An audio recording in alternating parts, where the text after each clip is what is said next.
pernah mikir nggak, kenapa burung puyuh itu sering dianggap remeh? Kecil, pendek, dan nggak bisa terbang tinggi. Tapi ternyata, di balik tubuh imutnya, burung puyuh punya cerita yang bikin lo bakal mikir 2 kali buat ngeremehin dia lagi.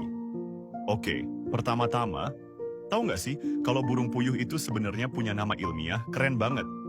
Coturnix coturnix. Namanya kayak mantra Harry Potter ya. Tapi jangan salah, ini burung beneran, bukan hewan khayalan. Mereka masuk dalam keluarga Phasianidae, satu geng sama ayam, merak, dan kalkun. Kebayang dong, ternyata puyuh itu saudaraan sama hewan-hewan yang jauh lebih glamour di dunia unggas. Tapi yang bikin makin menarik, burung puyuh ini tuh punya gaya hidup yang unik.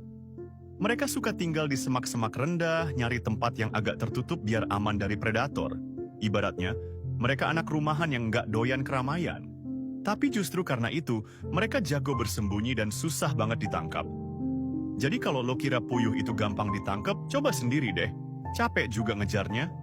Sekarang kita ngomongin soal kemampuan terbangnya. Banyak yang bilang burung puyuh itu nggak bisa terbang. Salah besar. Puyuh bisa terbang, tapi mereka lebih suka lari dulu. Terbangnya cuma buat situasi darurat. Nah, gaya terbang mereka ini unik banget. Pendek, cepat, dan langsung ngilang dari pandangan. Kayak ninja versi burung. Dan ngomongin soal kemampuan bertahan hidup, burung puyuh punya keunggulan yang luar biasa dalam bereproduksi. Mereka termasuk hewan dengan tingkat fertilitas tinggi. Seekor betina bisa bertelur sampai 200 butir dalam setahun. Bayangin aja, itu kayak punya pabrik telur mini di belakang rumah.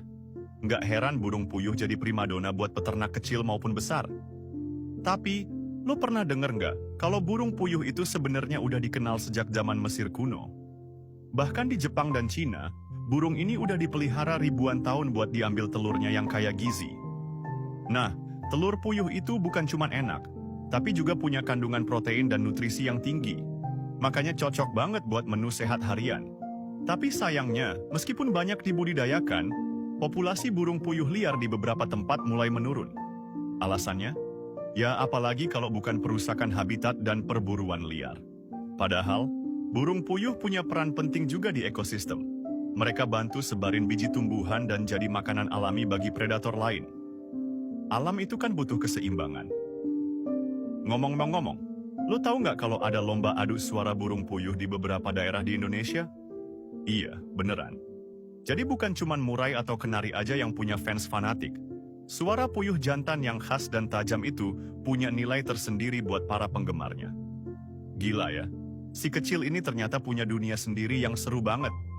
Jadi mulai sekarang, jangan remehkan burung puyuh cuma karena dia kecil dan nggak neko-neko. Mereka punya kemampuan adaptasi, sejarah panjang, dan manfaat yang nggak main-main. Makin banyak yang kita tahu, makin kagum kita sama makhluk-makhluk kecil yang sering luput dari perhatian. Kalau lo suka bahasan unik tentang dunia hewan, burung, dan fakta-fakta alam liar lainnya, jangan lupa like video ini dan follow, supaya lo nggak ketinggalan cerita seru lainnya.